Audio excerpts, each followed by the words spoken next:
Bismillahirrahmanirrahim. Assalamu alaikum. Welcome to lecture 37 on general science and ability. And in today's lecture we will discuss telecommunication technology.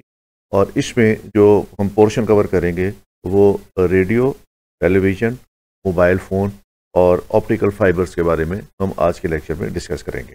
अगर आपने मेरा channel subscribe नहीं किया तो इसको अभी सब्सक्राइब कर लें, और अगर आपको वीडियो पसंद आए तो इसको लाइक ज़रूर करें और अपने फ्रेंड्स के दरमियान शेयर भी करें।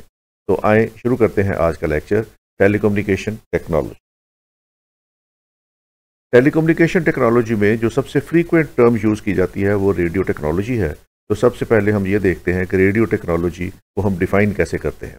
Radio technology is the use of electromagnetic waves to send data wirelessly over short और लॉन्ग डिस्टेंस। तो रेडियो टेक्नोलॉजी जो है उसमें इलेक्ट्रोमैग्नेटिक वेव्स को यूज़ किया जाता है और इससे डाटा एक जगह से दूसरी जगह पर, एक डेस्टिनेशन से दूसरी डेस्टिनेशन तक भेजा जाता है।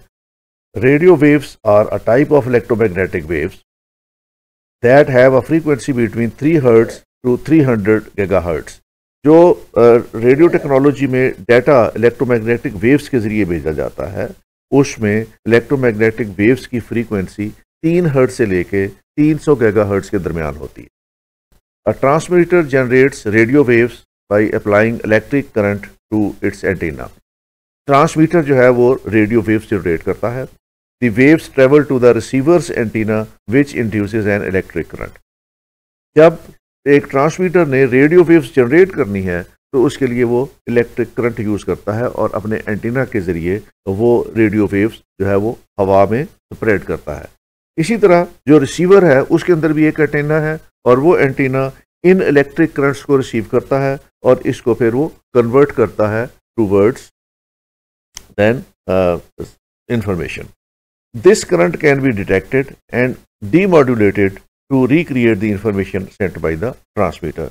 अब जो दूसरा एंटीना है, रिसीवर्स एंटीना है, वो इस करंट को डिटेक्ट करता है, डीमॉड्यूलेट करता है और उसको फिर दोबारा कन्वर्ट करता है to the information. Radio communication used in radio and television broadcasting. अब ये रेडियो कम्युनिकेशन जो है ये किन किन सिस्टम्स के अंदर इस्तेमाल होती है? सबसे पहले ये रेडियो में इस्तेमाल होती है, then it is used in television, television में इस्तेमाल होती है, सेल फोन के अंदर इस्तेमाल होती है, टू वे रेडियोज़ जहाँ जहाँ भी काम कर रहे हैं जिसमें वायरलेस कम्युनिकेशन है उसके अंदर ये इस्तेमाल होती है, वायरलेस नेटवर्किंग में इस्तेमाल होती है और सैटेलाइट कम्युनिकेशन में इस्तेमाल होती है। Radio waves are used to carry information across space from transmitter to receiver by modulating the radio signals to the transmitter. तो ये जितने भी आजकल कम्युनिकेशन के इंस्ट्रूमेंट हैं जिसमें रेडियो है, टेलीविज़न है, सेल फोन्स हैं और वायरलेस कम्युनिकेशन सिस्टम है और सैटेलाइट कम्युनिकेशन सिस्टम है, उसके अंदर ये रेडियो वेव्स यूज़ होती हैं। The existence of radio waves was first proven by German physicist Heinrich hertz on 11 नवंबर 1886। तो इसकी दरियाफ्त का सेहरा रेडियो वेव्स का ये जर्मन फिजिस्ट हर्ट्ज के ज़िम्मे है और इसी के नाम से वो फ्रीक्वेंसी जो है वो उसको हम हर्ट्ज के अंदर मेजर करते हैं। ये 1886 में इसने ये दरियाफ्त की थी। Italian physicist Guglielmo Marconi developed the first operators for long distance radio communication, sending a wireless Morse code message to the recipient over a kilometre away in 1895 and the first transatlantic signal on 12 December 1901।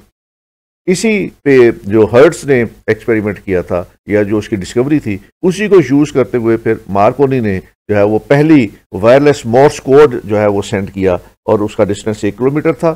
ये 1895 में send किया और उसके बाद 1901 में पहला trans Atlantic signal जो था वो सेंड किया गया। तो यहाँ से रेडियो टेक्नोलॉजी की बुनियाद पड़ती है। 1886 से लेके 1901 के दरमियान का जो टाइम था इसमें ये रेडियो टेक्नोलॉजी सारी डिस्कवर होती है। The first commercial radio broadcast was transmitted on 2 November 1920 when the live return of the Harding-Cox presidential elections was broadcast by Westinghouse House Electric and Manufacturing Company in Pittsburgh. ये पहला जो radio है commercial radio उसने 1920 में काम शुरू किया और ये प्रेसिडेंशियल इलेक्शन जो था इसके रिजल्ट उसके ज़रिए ब्रॉडकास्ट किए गए। तो 1920 से रेडियो जो है वो कमर्शियली मार्केट में है और इस टेक्नोलॉजी को अब ऑलमोस्ट 100 ईयर्स हो गए हैं कि ये हमारे दरमियान मौजूद। अब ये टेक्नोलॉजी काम कैसे करती है? At the sending end The information to be sent is converted by a transducer by an electric signal called the modulation signal. सबसे पहले जो इलेक्ट्रिक सिग्नल्स के ज़रिए वो मैसेज जो है वो सेंड किया जाता है या उसको इलेक्ट्रिक सिग्नल्स में कन्वर्ट किया जाता है और उसके लिए ये मॉड्यूलेशन सिग्नल यूज़ किए जाते हैं और उसको फिर ट्रांसमीटर्स के ज़रिए ट्रांसमिट किया जाता है. The modulation signal may be an audio signal representing sound from a microphone, a video signal representing moving image from a video camera or a digital signal. तो जो मॉड्यूलेशन सिग्नल है ये कोई भी सिग्नल हो सकता है. इसमें हम वॉइस को कन्वर्ट कर सकते हैं माइक्रोफोन से जरिए जो वॉइस आती है, इसमें हम मूविंग ऑब्जेक्ट जो है वो मूवी कैमरे के जरिए है उसको यूज़ कर सकते हैं या इसमें डिजिटल सिग्नल यूज़ कर सकते हैं. तो इसको यूज़ करके इनको इलेक्ट्रिक सिग्नल्स में कन्वर्ट किया जाता है और ट्रांसमीटर्स के जरिए फिर इनको ट्रांसमिट कर दिया जाता है. Different radio system use different modulation methods. Modulation method के 4 मॉड्यूलेशन मेथड हैं और मुख्तलिफ किस्म के जो रेडियो सिस्टम्स हैं वो इन चारों मॉड्यूलेशन में से किसी एक मॉड्यूलेशन को सिस्टम को यूज़ करके डाटा जो है वो ट्रांसमिट करते हैं. सबसे पहला जो मॉड्यूलेशन सिस्टम है that is AM, amplitude modulation. ये जो आम रेडियोस हैं जो घरों में हम इस्तेमाल करते हैं उसमें ये 2 मॉड्यूलेशन इस्तेमाल होते हैं, AM मॉड्यूलेशन और FM modulation. AM modulation is amplitude modulation is an AM transmitter. The amplitude strength of the radio carrier waves is varied by the modulation signal. तो इसको एम्पलीट्यूड जो है उसका मॉड्यूलेशन कहते हैं. इसमें जो सिग्नल स्ट्रेंथ है वो वेरी करती रहती है. फ्रीक्वेंसी मॉड्यूलेशन दूसरा है FM transmitter. The frequency of the radio carrier waves is varied by the modulation signal. अब इसमें जो हम आमतौर पर जो मोबाइल फ़ोन्स के अंदर हमारे रेडियोज़ हैं वो FM मॉड्यूल हैं. तो इस तरीके से रेडियो में जो 4 फ्रीक्वेंसी या 4 जो डिफरेंट मॉड्यूलेशन यूज़ होते हैं उसमें एक एम्पलीट्यूड मॉड्यूलेशन है, दूसरा फ्रीक्वेंसी मॉड्यूलेशन है, तीसरा जो मॉड्यूलेशन इसमें यूज़ करता है वो फ्रीक्वेंटली शिफ्ट कीइंग मॉड्यूलेशन है जिसको FSK भी कहते हैं. Used in wireless digital devices to transmit digital signal, the frequency of the carrier wave is shifted between frequencies. तो ये वायरलेस जितने भी डिजिटल डिवाइसेस हैं उनमें यूज होता है. और चौथा जो है that is orthogonal frequency division multiplexing या जिसको OFDM भी कहते हैं. Digital modulation methods widely used in high band systems such as WiFi. जो वाईफाई नेटवर्क्स हैं उसके अंदर ये OFDM सिस्टम यूज़ किया जाता है. तो ये इसी तरीके से ये सेल फोन्स के अंदर यूज़ होता है, डिजिटल टेलीविजन के अंदर यूज़ होता है.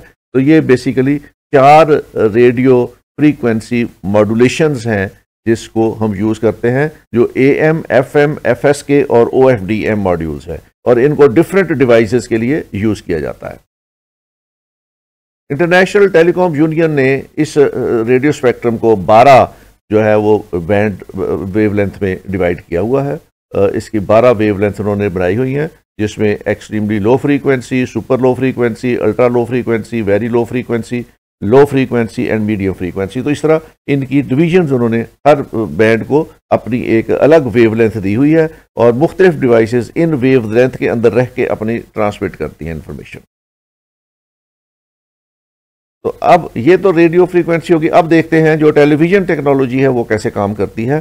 Television broadcasting is the transmission of moving images bye radio which consist of sequencing of still images which are displayed on a screen on a television receiver along with a synchronized audio channel. तो इसमें 2 channel काम कर रहे होते हैं. एक के ज़रिए हम ऑडियो जो है वो साउंड भेजते हैं और दूसरी के ज़रिए हम इमेजेस भेजते हैं. तो इनको आपस में फिर साउंड को सिंक्रोनाइज करते हैं विद द इमेजेस क्योंकि ये इनकी स्पीड डिफरेंट होती है और इसमें फ़र्क आ जाता है. अगर इसको सिंक्रोनाइज ना करें तो इसको फिर सिंक्रोनाइज करके उसको वॉइस को उसके साथ कोलैबोरेट करते हैं with the moving image.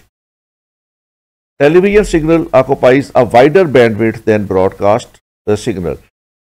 Analog television, the original television technology, requires 6 megahertz. So the television frequency bandwidths are divided into 6 megahertz channels called RF channel, radio frequency channels. तो इसमें हमने रेडियो फ्रीक्वेंसी चैनल एनालॉग पे हमने और digital पे हमने पिछले lecture में बात की थी. जो टेलीविज़न है हमारा, जो एनालॉग टेलीविज़न है वो जो शुरू में आए थे उसमें 6 मेगाहर्ट्ज की फ्रीक्वेंसी यूज की जाती थी। अब टेलीविजन के डिफरेंट सिस्टम्स हैं और टेलीविजन की डिफरेंट टेक्निक्स यूज की जाती हैं इसमें सिग्नल सेंड करने के लिए। सबसे पहले तो एक तो हम टेरेस्ट्रियल टेलीविजन कहते हैं, टेरेस्ट्रियल टेलीविजन, या इसको ओवर द एयर टेलीविजन भी कहते हैं, या ओटीए टेलीविजन है, या इसको ब्रॉडकास्ट टेलीविजन भी कहते हैं। ये तीनों नाम इसी एक टेक्नोलॉजी के हैं, terrestrial television, over the air television और broadcast television. The oldest television technology is the transmission of television signal from land-based television stations to television receiver in viewers' home। इस टेक्नोलॉजी में, जिसको हम टेरेस्ट्रियल टेलीविजन कहते हैं या television broadcast कहते हैं या ओवर द एयर टेलीविजन कहते हैं, इसमें ज़मीन पे ही टेलीविजन स्टेशंस बनाए जाते हैं और उनसे सिग्नल ट्रांसमिट किया जाता है एयर में, और वो फिर टीवी एंटीनास के जरिए उसको कैच करके टेलीविजन जो है उसको कन्वर्ट करता है टूवर्ड्स दी सिग्नल को कन्वर्ट करता है। Propagation is by the line of site, so reception is limited by the visual horizon. इसमें जो ट्रांसमिशन की जो लाइन है वो लाइन ऑफ साइट होती है। इसमें ज़मीन के साथ साथ जो है उसकी इलेक्ट्रिक वेव्स जो है टेलीविजन की वो ट्रैवल करती हैं, और ये कर्व की सूरत में ये ट्रैवल नहीं कर सकती, ये एक स्ट्रेट लाइन की सूरत में कवर करती हैं। उसके बाद दूसरा जो टाइप है इसमें टेलीविजन टेक्नोलॉजी में, that is satellite television. Set top box which receives subscription direct broadcast satellite television and displays it on an ordinary television. A direct broadcast satellite is geostationary orbit जो 35,700 kilometre जो है वो ज़मीन से दूर है, above the Earth's equator, transmits many channels up to 900 modulated on a 12 to 12.7 gigahertz band microwave downlink to rooftop satellite dish antenna on the subscriber's residence। ये दूसरी किस्म की जो है वो सैटेलाइट टेलीविजन है। ये सैटेलाइट जो है ये आर्टिफिशियल सैटेलाइट्स हैं जो अर्थ से इक्वेटर के अर्थ के इक्वेटर पे 35,700 किलोमीटर ऊपर स्टेशंस हैं, और वहाँ से ये डायरेक्ट जो है वो ट्रांसमिशन करते हैं। और जो रिसीवर है उसने अपने रूफटॉप के ऊपर एक एंटीना लगाया हुआ है जिसको हम डिश एंटीना कहते हैं, और ये डिश एंटीना उन सिग्नल्स को रिसीव करता है और वो फिर जो आपका ऑपरेटर्स है टेलीविजन का उसके ज़रिए वो उसको ब्रॉडकास्ट करता है। तो ये सैटेलाइट टेलीविजन है।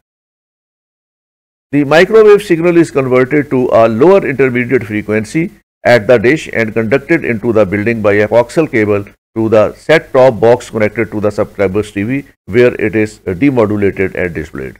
तो इसमें एक डिश के साथ कोएक्सियल केबल लगाई जाती है, और केबल जो है वो इंस्ट्रूमेंट के पास ले जाते हैं, और वहाँ पे एक बॉक्स लगाया जाता है जो डीमॉड्यूलेटिंग बॉक्स है, और वो इसको ट्रांसमिशन को डीमॉड्यूलेट करता है और उसके बाद इसको ऑपरेटर्स के ऊपर डिस्प्ले करता है। अगली टेक्नोलॉजी जिसमें रेडियो वेव्स यूज होती हैं वो सेल टेलीफोन है, या जिसको मोबाइल टेलीफोन कहते हैं। A portable wireless telephone is that connected to the telephone network by radio signals exchanged with a local antenna at a cellular base station।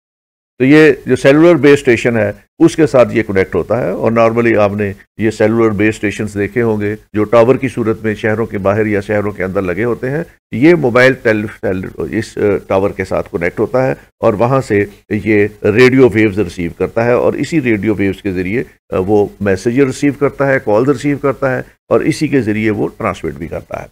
The service area covered by the provider is divided into small geographical areas called cell, each served by a separate base station antenna and multi-channel transceiver। तो ये छोटे छोटे जो towers आपको नजर आएंगे, और ये टावर्स छोटे छोटे इनको एरियाज दिए हुए हैं, 5 किलोमीटर, 10 किलोमीटर, 20 किलोमीटर, 35 किलोमीटर का एरिया इनका होता है, और इस एरिया के अंदर ये जो है वो अपने सिग्नल्स जो है वो सेंड करते हैं। और जब भी एक मोबाइल फ़ोन उस लिमिट के अंदर आता है जो इस टावर को अलॉट की हुई है, तो वो इस टावर के साथ ऑटोमेटिकली कनेक्ट हो जाता है, और जब वो अगले किसी टावर के एरिया में जाएगा तो उस टावर के साथ कनेक्ट हो जाएगा। तो इस तरीके से ये जो छोटे छोटे टावर्स बनाए हुए हैं इनको सेल्स कहते हैं, और इनकी अपनी एक ज्योग्राफिकल एरिया की लिमिट है, और उस लिमिट के अंदर ये मैसेजेस जो हैं वो मोबाइल फ़ोन को सेंड करते हैं और उससे रिसीव करते हैं। At the cell phone is a cell communicate with this antenna on separate frequency channels assigned from a common pool of frequency. अब इन सेल फोन्स को एक सेपरेट फ्रीक्वेंसी जो है वो अलॉट की होती है और वो सेल जो है वो उस फ्रीक्वेंसी पे जो उसके एंटीना है उस फ्रीक्वेंसी के ऊपर जो भी कम्युनिकेशन आएगी उसको रिसीव कर सकता है. The purpose of cellular organization is to conserve radio bandwidth by frequency reuse. Lower transmitters are used so the radio waves used in the cell don't travel far beyond the cell, allowing the same frequencies to be reused in geographical separate cells.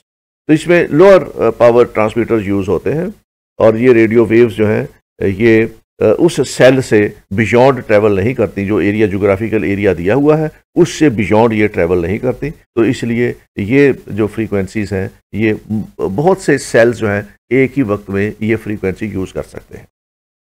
Cell phones have a high automated full duplex digital transceiver using OFDM modulation using 2 digital radio channels, each carrying one direction of the bidirectional conversation as well as control channel that handles dialing called the handing of the phone to another cell tower.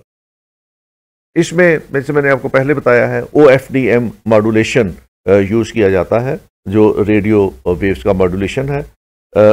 Older 2G, 3G, 4G network use frequencies in the UHF and low microwave range between 7 megahertz and 3 gigahertz. जो technologies हैं 2G, 3G, 4G, तो ये जो है ये 700 megahertz से लेके 3 megahertz के दरमियान जो माइक्रोवेव रेंज है उसको यूज करते हैं. Current generated phone called smartphones have many functions besides making telephone calls and therefore have several other radio transmitters. जो आजकल मोबाइल फ़ोन यूज़ कर रहे हैं हम जिसको हम एंड्रॉयड फ़ोन्स कहते हैं इसमें बहुत से फंक्शंस दिए हुए हैं. इनको स्मार्टफोन्स भी कहते हैं इसलिए कि इनके अंदर बहुत से फंक्शंस हैं और ये इन तमाम फंक्शंस को परफॉर्म करने के लिए जो टेलीफोन कॉल के अलावा भी इनके पास फंक्शंस हैं ये बहुत से रेडियो ट्रांसमीटर्स को यूज़ करते हैं.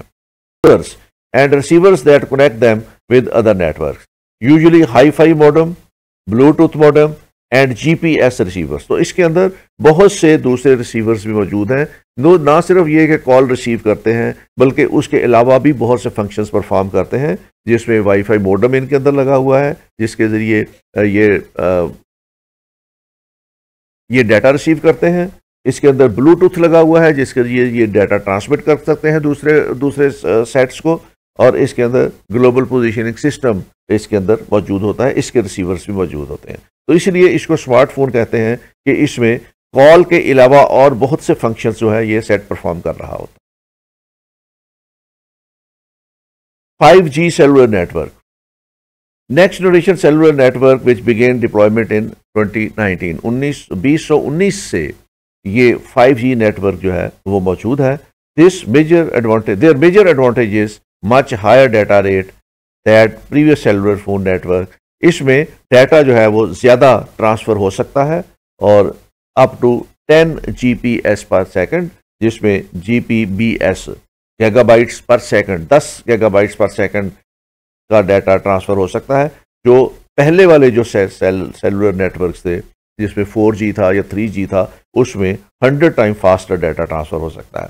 तो जो 4G टेक्नोलॉजी है उसकी निस्बत 5G टेक्नोलॉजी जो है वो is much more faster 100 times faster than. इसमें डाटा ज़्यादा फास्टली आप डाउनलोड कर सकते हैं और उसको यूज़ कर सकते हैं. The higher data rates are achieve partly by using higher frequency radio waves in the higher microwave band 3 to 6 gigahertz and millimetres wave band around 28 to 39 gigahertz. तो इसमें जो फ्रीक्वेंसी माइक्रोवेव की यूज़ की जाती है ये 3 गीगाहर्ट्ज से 6 gigahertz तक यूज़ की जाती है. जो पिछले सेट हमने देखे थे उसमें जो फ्रीक्वेंसी यूज़ की जाती थी वो 3 गीगाहर्ट्ज तक थी. ये जो 5 सेलुलर नेटवर्क है इसमें 3 से 6 गीगाहर्ट्ज तक की फ्रीक्वेंसी यूज़ की जाती है. 5th जनरेशन टेक्नोलॉजी जो है offers faster speed than previous generation with data transfer rate up to 20 gigabytes per second. The average download speed of 430 megabytes per second. तो ये ज़्यादा स्पीड डाउनलोड स्पीड ज़्यादा है. इसमें डाटा ज़्यादा जो फास्टली आ सकता है. 5G has much lower latency than previous networks with average latency as low as 1 millisecond, more reliable than previous network, massive network capacity, offer increased availability and offers a more uniform user experience. तो ये benefits हैं 5G technology के कि इसके अंदर data की reliability ज़्यादा है, उसकी स्विफ्टनेस ज़्यादा है और increased availability and offer a more uniform user experience. तो इसमें इंटरप्शन या डाटा डाउनलोड होने में जो टाइम कंज्यूम होता है वो कम होगा और इसमें डाटा ज़्यादा तेज़ी के साथ हम ट्रांसफ़र कर सकते हैं। 5G is designed to connect virtually everyone and everything together, including machines, objects, and devices. It's expected to be transformative for many applications, including mobile gaming, remote surgery. तो ये 5G टेक्नोलॉजी चूँकि ज़्यादा data travel कर सकती है, ज़्यादा quickly travel कर सकती है, ज़्यादा एक्यूरेटली ट्रैवल कर सकती है, तो इसलिए इसके मल्टीपल यूज़ हैं। कॉर्डलेस टेलीफोन उस ज़माने में थे जब ये लैंडलाइन जो थी वो ज़्यादा हुआ करती थी और उसमें टेलीफोन सेट जो था किसी एक पॉइंट पे फिक्स होता था, उसको मूव नहीं कराया जा सकता था, तो उसके लिए फिर कॉर्डलेस टेलीफोन जो थे वो डिस्कवर किए गए और वो मूव किए जा सकते थे घर के अंदर किसी भी जगह। A landline telephone in which a handset is portable and communicates with the rest of the phone by a short range of full duplex radio link instead of being attached by a cord. इसमें जो receiver होता था उस telephone का वो card के जरिए attach नहीं होता था विद द ऑपरेटर्स, उसमें वो मोबाइल होता था और वो इसको लिए उसको कार्डलेस कहते थे। Both the handset and the base station have low power radio transceiver that handles the short range by directional radio link. तो ये कॉर्डलेस जो थे वो आजकल मतरूक हो चुके हैं क्योंकि घरों के अंदर मोबाइल फ़ोन है और वो बड़ी इजीली एक जगह से दूसरी जगह कैरी हो सकते हैं। इसी मोबाइल फ़ोन के अंदर ग्लोबल पोजीशनिंग सिस्टम भी है जिसको जीपीएस कहते हैं। GPS is surely a sub category और सैटेलाइट कम्युनिकेशन। ये सैटेलाइट कम्युनिकेशन की एक सब कैटेगरी है। GPS provide different wireless services like navigation, positioning, location, speed with the help of dedicated GPS receivers and satellite. तो इसमें GPS के जरिए किसी भी जगह की नेविगेशन हो सकती है, उसकी पोजीशनिंग ले सकते हैं, उसकी लोकेशन ले सकते हैं और उसकी स्पीड ले सकते हैं। तो ये जीपीएस सिस्टम तमाम जो इस वक्त मोबाइल्स आ रहे हैं उसके अंदर मौजूद है। उसके ज़रिए हम डिफरेंट जो है वो चीज़ों को इसके अंदर मोबाइल फ़ोन के अंदर हम यूज़ कर सकते हैं। Bluetooth is another important low range wireless communication system. Bluetooth भी एक low range wireless communication system है। It provides data, voice and audio transmission with a transmission range of 10 metres. ये 10 मीटर्स तक के फासले पर एक डिवाइस से दूसरी डिवाइस तक डाटा ट्रांसफ़र कर सकता है। इस डाटा ट्रांसफ़र के अंदर डाटा हो सकता है, वॉइस हो सकती है, ऑडियो ट्रांसमिशन हो सकती है, कोई भी ट्रांसमिशन जो है ये 10 मीटर के एरिया के अंदर कर सकता है। Almost all mobile phones, tablets and laptops are equipped with Bluetooth devices. They can be connected to wireless Bluetooth receivers, audio equipment and cameras. तो इस तरह इनको हम अटैच कर सकते हैं ब्लूटूथ रिसीवर्स के साथ, इसको हम ऑडियो इक्विपमेंट के साथ कर सकते हैं, इसको हम कैमरास के साथ कर सकते हैं। एक और सर्विस इसी मोबाइल फ़ोन के अंदर है, that is paging. Although it is considered an obsolete technology, paging was a major success before the widespread use of mobile phone. ये मोबाइल फ़ोन के आने से पहले ये 1996 में या 1990s में ये बहुत थोड़े अरसे के लिए ये सर्विस आई थी जिसमें पेजर यूज़ होते थे और पेजर पे जिस तरह आजकल मोबाइल फ़ोन पे मैसेजेस आते हैं, इसी तरह पेजर पे मैसेजेस जो है वो सेंड किए जा सकते थे। Paging provides information in the form of messages and it is simplex system. The user can only receive the messages. इसमें मैसेज सेंड नहीं होता था, यूज़र सिर्फ मैसेज रिसीव कर सकता था। तो ये थोड़े अरसे के लिए जो थी ये 90s में ये टेक्नोलॉजी आई थी और फिर जैसे ही मोबाइल आया और मोबाइल फ़ोन में मैसेजेस का ऑप्शन आया तो फिर ये टेक्नोलॉजी ऑब्सलीट हो गई। Infrared communication. Infrared communication is another commonly used wireless communication in our daily life. It uses the infrared wave of electromagnetic spectrum. तो ये इंफ्रारेड जो स्पेक्ट्रम है इलेक्ट्रोमैग्नेटिक में उसको यूज़ करता है और ये इंफ्रारेड कम्युनिकेशन जो है ये मोस्टली रिमोट कंट्रोल्स में यूज़ होती है। बच्चों के खिलौने हैं उनके रिमोट कंट्रोल्स में यूज़ होती है, टेलीविज़न के रिमोट कंट्रोल्स में, और आजकल रिमोट कंट्रोल बाकी चीज़ें भी आ गई हैं। इसमें कार की जो की लॉक्स हैं उसके अंदर यूज़ होती है, ऑडियो इक्विपमेंट के अंदर यूज़ होती है। तो ये इंफ्रारेड कम्युनिकेशन है, ये भी इसमें वायरलेस कम्युनिकेशन में यूज़ होती है। इसके बाद एक और जो नई टेक्नोलॉजी है आजकल कम्युनिकेशन में जिसने बहुत रेवोल्यूशन लाया है, that is optical fibre. Optical fibre ये चार्ल्स कॉन ने डिस्कवर की थी और ये 60s में डिस्कवर की है। इसके अंदर physical properties of glass which led the ground work of high speed data communication in the information age. इसके अंदर जो है वो ग्लास क्रिस्टल्स यूज़ की जाती हैं और उनके ज़रिए डाटा ट्रांसफ़र किया जाता है, और ये डाटा इसके ज़रिए बहुत हाई स्पीड के साथ कम्युनिकेट किया जा सकता है। An optical fibre is a flexible transparent fibre made from drawing glass. इसमें ड्राइंग ग्लास या सिलिका यूज किया जा सकता है, और plastic to a diameter slightly thicker than that of the human hair, और या इसमें प्लास्टिक इस्तेमाल किया जा सकता है, लेकिन इसकी जो थिकनेस है ये इंसानी बाल जितनी होती है, ये बहुत बारीक जो है वो ड्राइंग ग्लास की या सिलिका की है। Optical fibres are used most often as a mean to transmit light between the two ends of the fibre and find wide usages in fibre optic communication. तो इसमें जो है वो लाइट सिग्नल यूज किया जाता है, और इसके जरिए आजकल जितनी मॉडर्न कम्युनिकेशन है डाटा की वो ऑप्टिकल फाइबर्स के जरिए की जाती है, where they permit transmission over longer distance and at a higher bandwidth. यह डाटा ट्रांसफर जो है वो बहुत ज्यादा डाटा बहुत छोटी सी केबल के जरिए ट्रांसफर किया जा सकता है। इससे पहले इलेक्ट्रिकल केबल यूज की जाती थी, उनमें डाटा जो था वो बड़ा लिमिटेड भेजा जा सकता था, लेकिन फाइबर ऑप्टिकल में डाटा की बैंड विड्थ तो जो है बहुत ज़्यादा है, और इसमें हायर बैंड विड्थ का डाटा बड़े आराम के साथ एक ही केबल के अंदर भेजा जा सकता है। An optical fibre cable also known as fibre optic cable is a cable that uses light to transmit data signal. Optical fibre काम कैसे करती है? Optical fibre cable contains optical fibres which are thin strands of glass or plastic that carry light signals.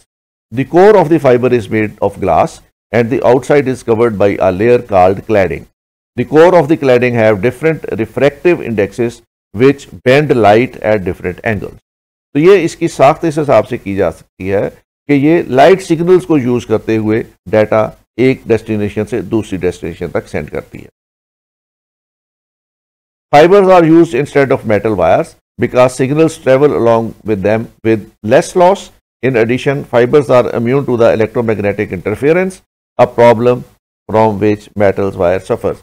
तो इसमें एक तो data में interference नहीं होती, और दूसरा ये है कि इसमें डाटा जो है उसका लॉस नहीं होता, और वो डाटा जो है वो वायर में से जब डाटा भेजा जाता था तो उसमें इंटरफेरेंस, एक्सटर्नल इंटरफेरेंस बहुत होता था और डाटा लॉस होता था, जबकि ऑप्टिकल फाइबर की वजह से अब ये चीज़ें नहीं होती, और कम्युनिकेशन जो है वो डाटा की एक जगह से दूसरी जगह बहुत स्विफ्टली हो सकती है।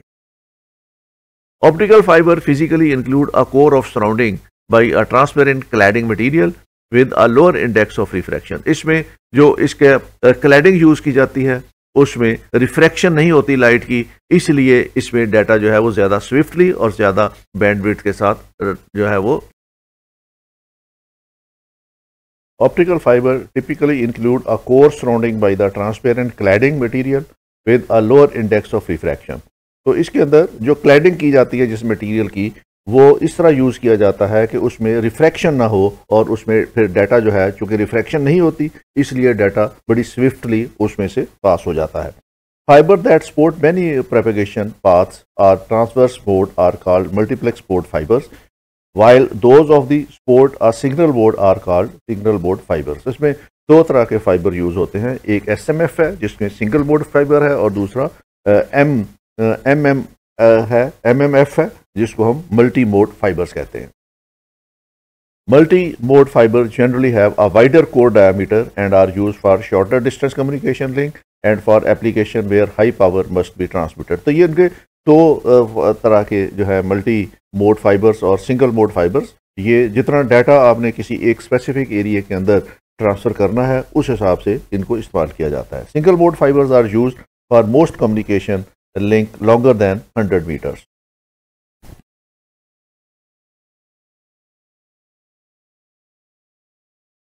ये ऑर्डिनरी कोक्सल केबल है जो इससे पहले टेलीकम्युनिकेशन में यूज़ होती थी, टेलीफोन्स में यूज़ होती थी। अब इसको रिप्लेस कर दिया है विद दी फाइबर ऑप्टिक्स। और फाइबर ऑप्टिक्स की ये इस तरह है, ये इसकी जो है ये क्लैडिंग है, ये